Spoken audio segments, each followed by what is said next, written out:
Yep. We got ourselves a dead Mercedes.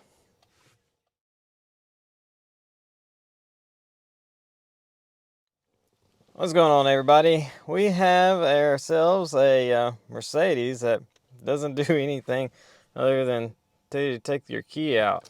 And if you turn it, it doesn't do anything. The key does go in and turn, and it will wake the car up, but you get that message and it doesn't do anything.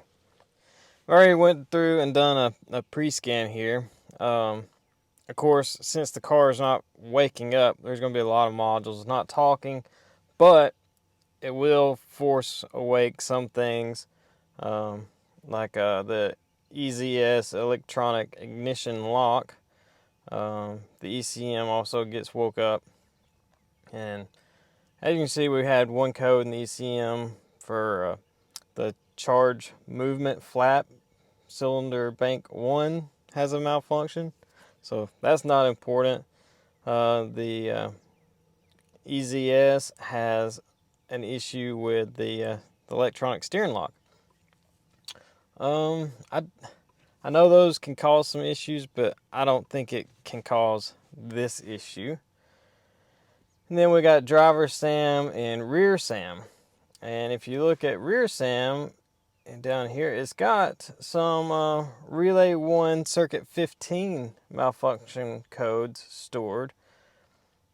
So they're set as stored, not current. So that's a little strange, but either way, kind of really the first thing I just want to know about this thing is the key being recognized by the car?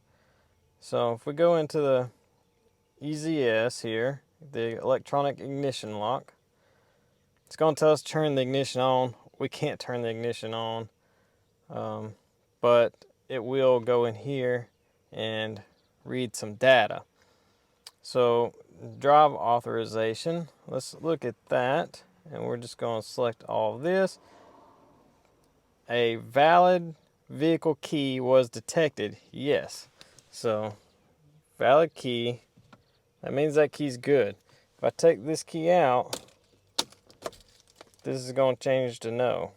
Okay, so that means the car is happy with this key, and it says that everything is turned on, initialized. Start enable for control unit is issued. That says no. Well, if I turn it to start, that doesn't change at all. It does not do anything when you turn that. So it appears to be happy with the key, but it's just not doing anything. So next thing I'd want to know is power supply. Well, not that. Status of circuits. Yep. This has got our powers. So let's look at those.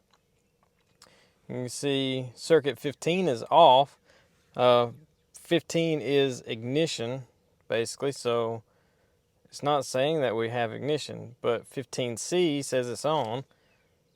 Let's see, turn it off, pull the key out. So key out, 15C goes off. Stick the key in, 15C turns on, but we have no circuit 15. If you look at transmitter key in position 15, that goes to active when I turn the key on. So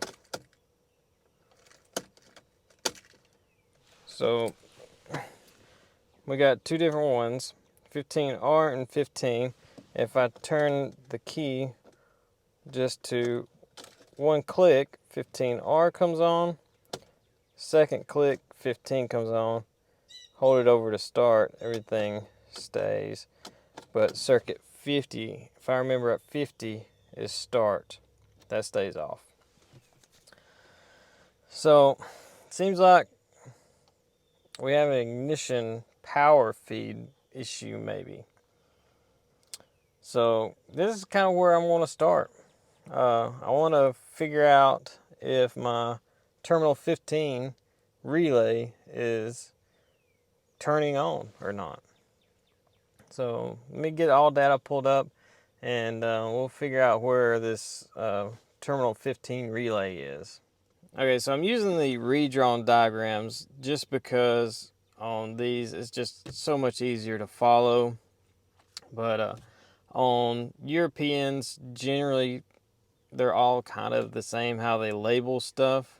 There's a few differences, but terminal 30 is going to be battery power. Terminal 15 is going to be some type of ignition. So on the power distribution diagram here, we've got battery power coming into the front electrical pre-fuse box. That's kind of strange they call it a pre-fuse box, but whatever. At right rear of engine compartment. And if you see, we've got kind of just a few, like a bus kind of basically in this, but it goes through this current call out relay. I don't know what that quiescent current call out relay is really all about, but I'm guessing maybe some kind of circuit protection for keep the battery from dying or something. I really don't know. But it is controlled by the rear SAM control unit. So that's kind of important to notice. But if you see two circuit 15 relay diagram in the rear SAM, this call out for B, or this path to B, that's coming from a 150 amp fuse. So our rear SAM is getting a pretty large current supply, and that is outputting it over to B. So let's get over here to where B is, and right here is our B, and as you can see it goes into this circuit 15 relay. Okay, and that is quite possibly what we're needing to figure out. So this is in the rear SAM, left side of trunk cargo area with fuse and relay module. So I kind of want to just know if this has power getting to it. That fuse or that relay, I would think should be external. I should be able to pull that out and check my powers and grounds there. This other little box thing, I'm sure that's some kind of logic or the control something. I'm not really sure. This diagram doesn't really give you a whole lot of information on what that's supposed to be there, but anyways, let's see if we can find this relay and check our power feeding to it and see if we can get this to turn on. And like I said, this is in the rear SAM. So I kind of actually just want to look at my rear SAM live data and just see if we can get kind of anything out of that. Rear SAM, because like I said, it's got codes in here for circuit 15.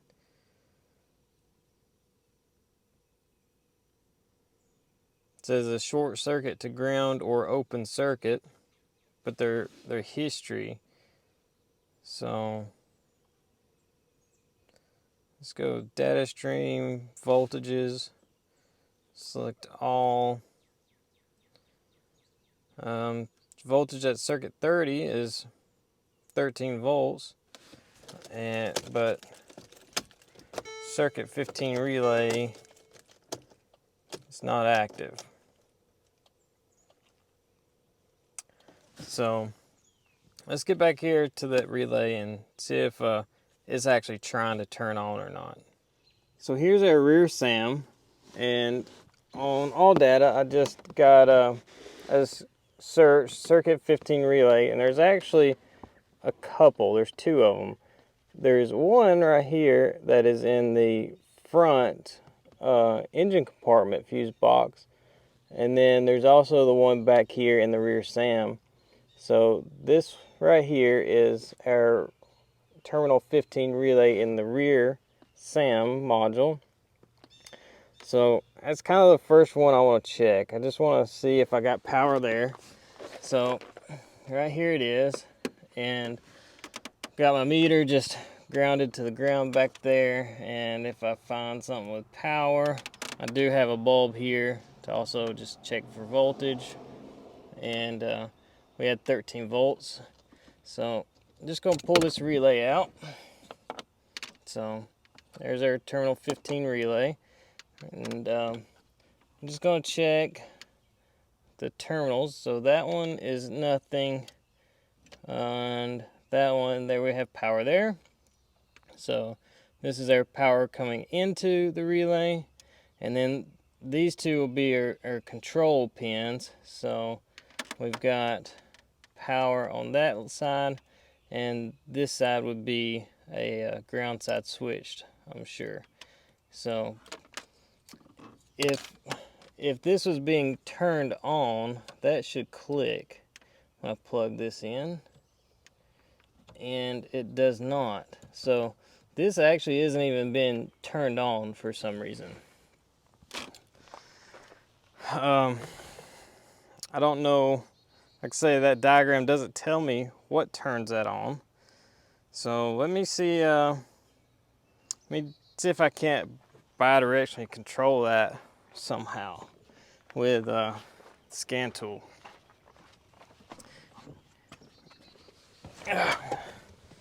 Get back in here in the shade. Let's go back into our rear SAM here. Actuation test. Relays. Relay circuit 15.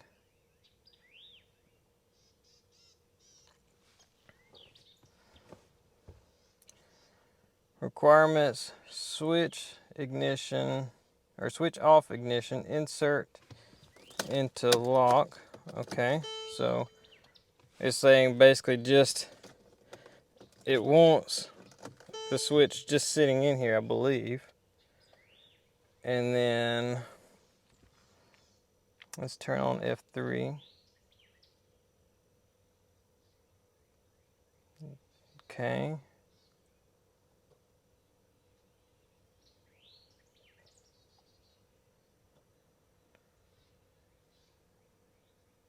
So I can hear stuff clicking back there.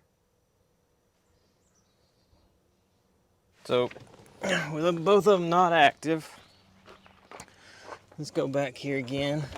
So there's two different ones is controlling, I guess. So let's see. Turn on F3. Which one is that turned on here? Just trying to pull that relay out.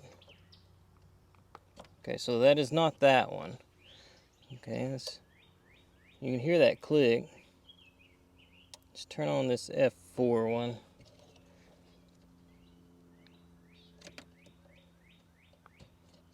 So neither one of those is that. But you can hear each one of these turn something on. So we'll turn on this F3.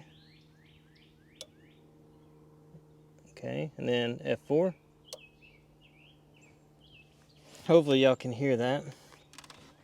So, but these are labeled circuit 15R. 15R is not what I really want. I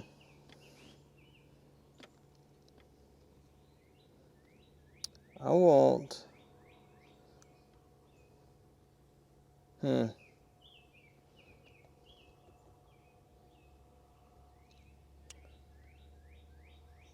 requirements, okay, so I want this circuit 15. I just want 15. I don't want the R, so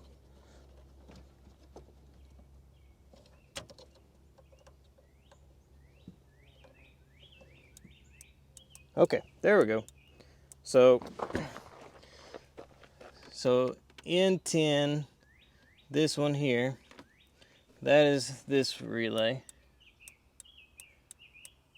Hopefully you can hear that clicking. Okay, so we can turn that on. So bidirectionally, that can be turned on now. I don't know why it's not being commanded on yet. I think we'll have to do a little bit more reading to try to better understand what's trying to happen here. Because the SAM can turn that thing on and off, but yet the key is not turning it on. And yeah, so we're gonna have to do some reading. Sometimes you just got to do some reading. Well, I think this is actually a pretty simple one. The two codes I have in the ignition switch basically kind of, yeah, tell me what's wrong. I didn't notice it at first. One of these codes, the electronic steering lock has a malfunction. There is a mechanical fault. Well, if I turn this,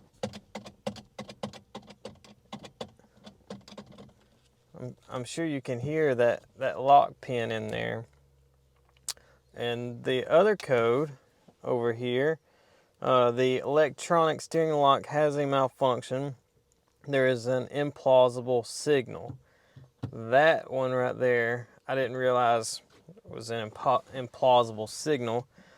But after doing a little more reading and research, this ignition switch won't actually turn on if the steering lock doesn't work.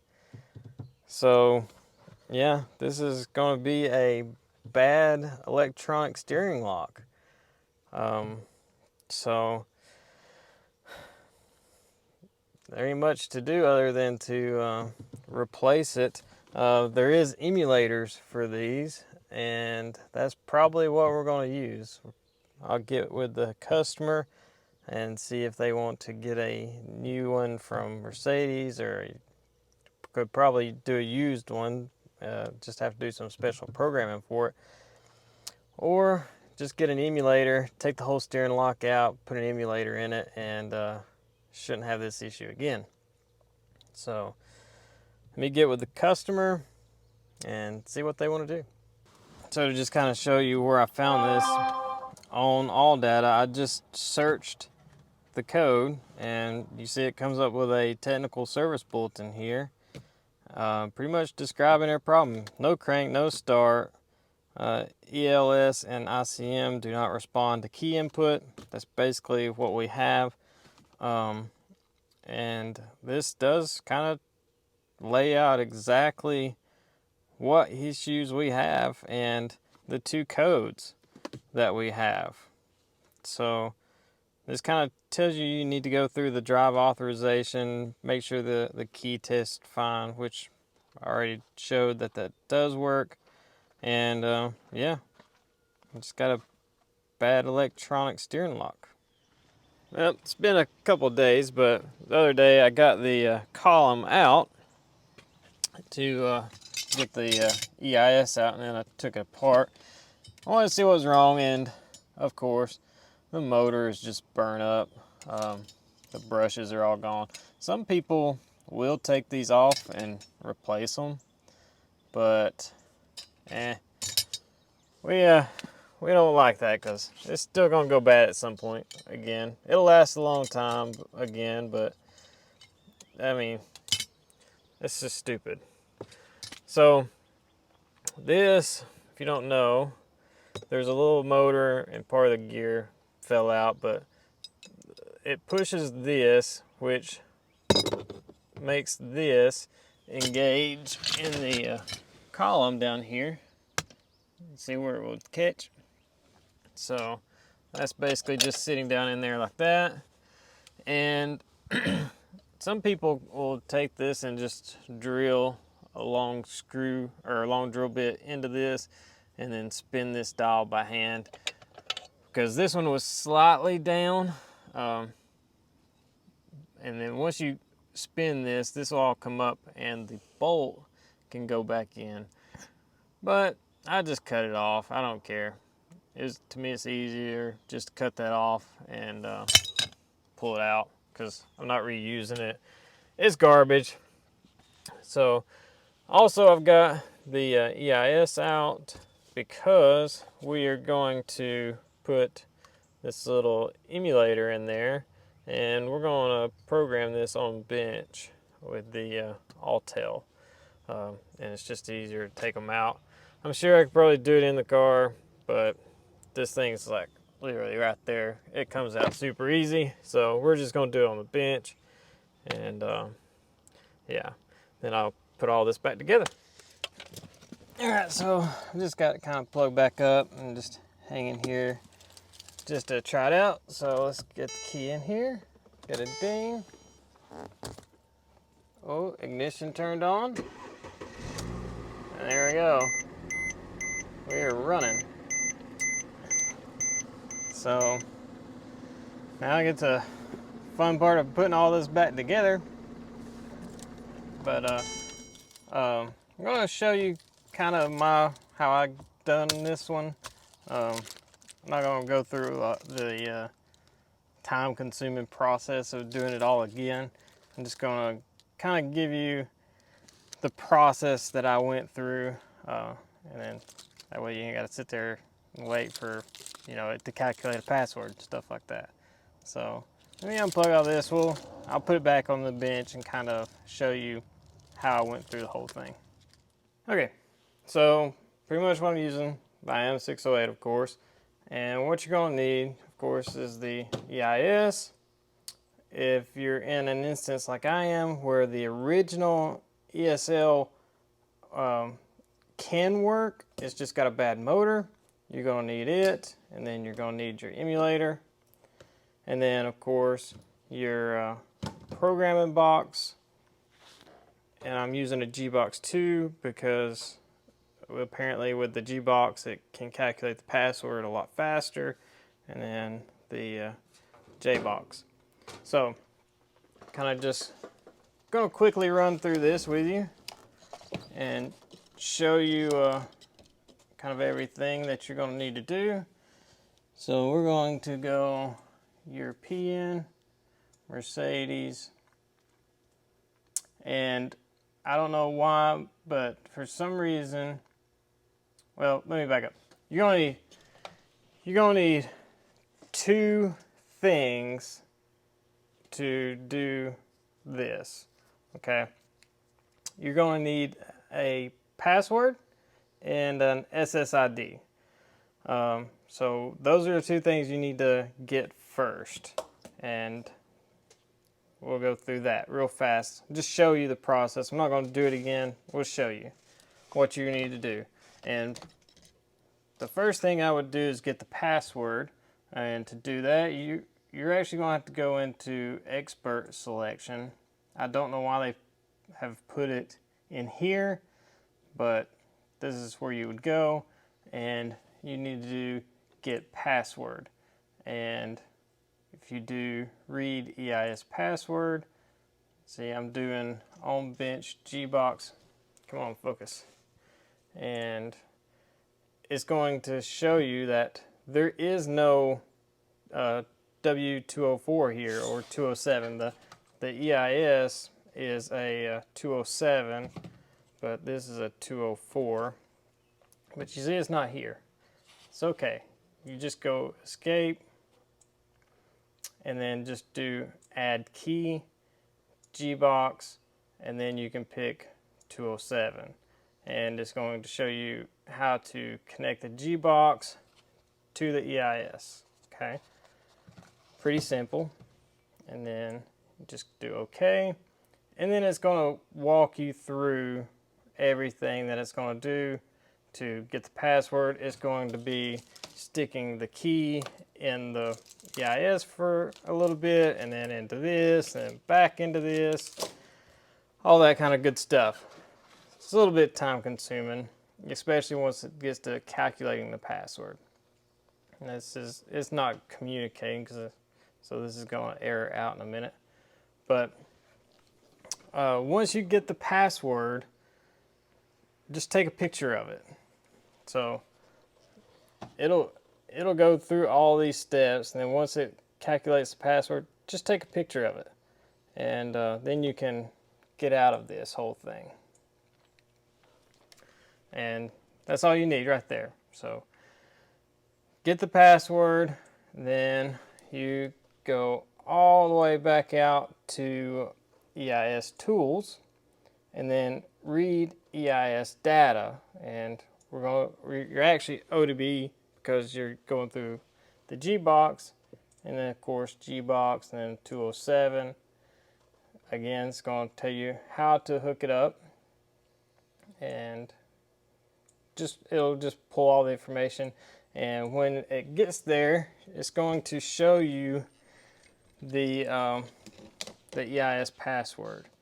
Let me I'll just take a picture of that as well. So,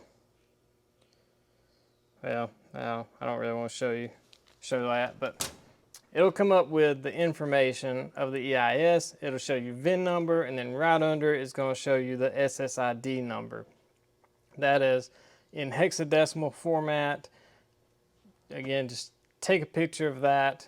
You don't even need to save the EIS data. You can if you want to, but it's not needed. And that's pretty much it for the EIS and the key. That's all you're going to need from that. So once you do that, you get back out here to the main screen, and we're going to go into ESL tools. This thing is going to be tripping out, and like I say, this is a 204. It's stamped on the box what they are. So we're going to select 204. Has Gbox been used? Yes. And actually, probably when you're on this page, you actually need to look at the wiring diagram here. And we're at W204. And it's going to ask you on vehicle, on bench, and then Gbox. And this note right here, if you only need to read and write steering the lock, you cannot connect the EIS. So ignore the whole EIS, connect power, ground, and your K line up. And it shows using the K7 on the Gbox. So the only thing you need to hook up to this is 2 powers, a ground, and a K line. Okay. So once you have got it hooked up, has the Gbox been used? Yes. And then all you need to do is read the ESL data. Once it reads it, it'll give you the option to save that data. Okay. Once you save that, then you can unhook it, hook in your emulator, and you're going to do write ESL data.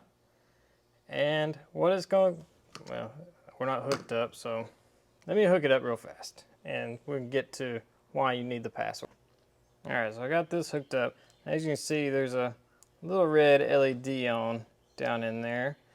So you hit write ESL data, And first it's going to read what is in here. And you can see there's a little green light flashing. That means it's talking.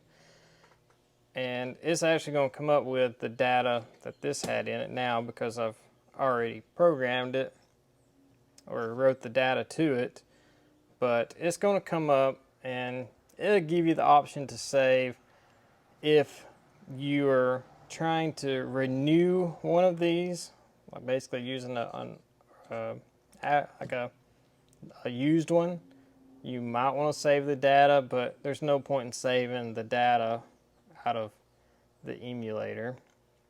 So I'll let this thing finish reading here, and then we'll show you why you need the password. Okay, so here's what it read out of here, and we're just going to hit OK, and it's going to ask for the file that we got out of this one. And when we saved it, it's going to tell us it's in the ESL folder. And then right there is the file. And are you sure that's the right file? Yep. Okay, so it's got our VIN number and all the ESL information. We hit OK. And here is our key password that we would then type in here. And then the same with the SSID, we would type that in here and then hit OK. That is then going to basically clone this into that, or at least the important things that it needs for that to work. It did come up and say failed, but put it in the car and it worked. When you put this in the car, you can actually see when it's locked and unlocked, locked and unlocked. The red LED will go red to green when you stick the key in. So I'll show that whenever I get all this put back together. But that's pretty much it. It's pretty easy to do. I mean, you gotta have all the right stuff to do it with, and like I said, this talked. I was able to get information out of this. If you've got one where this won't talk, you've got to go through a whole nother different way of doing it, where you basically pull what you need out of this and it can calculate a file to write back into that. So there's plenty of videos on how you do that as well. So that's pretty much it. I'm going to get the car put back together and we'll get this back to the customer. And I'll show you what the ESL emulator does with the key too. I pretty much got it all back together. I still got that one piece to go back under there. But I wanted to show you guys the little ELS here. So you can see we got a little red light. Okay, let me set this up. And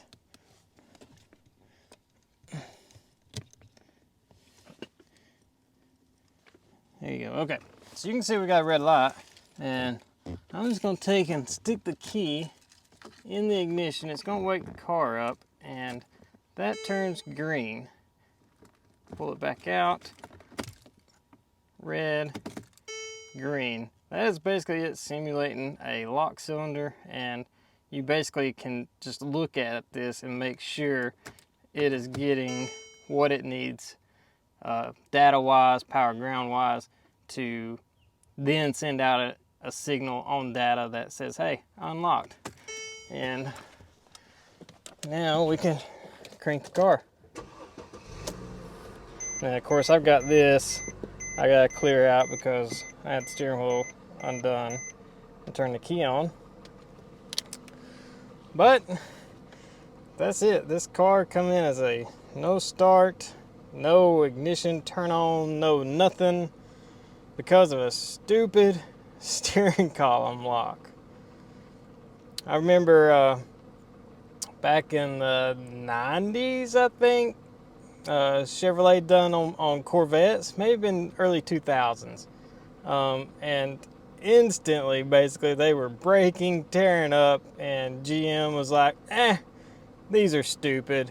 And they put out a recall or a service update to actually remove them and put in a little bypass unit, kind of similar to what this is, and just did away with the steering lock. So nobody learned from GM's mistakes, apparently, because a lot of people still put them in there. The stupid thing is this thing requires data. Requires to be programmed to the car. I mean, it's pretty stupid. But anyways, that's it for this one. Thanks for watching, everybody. We'll see you guys later.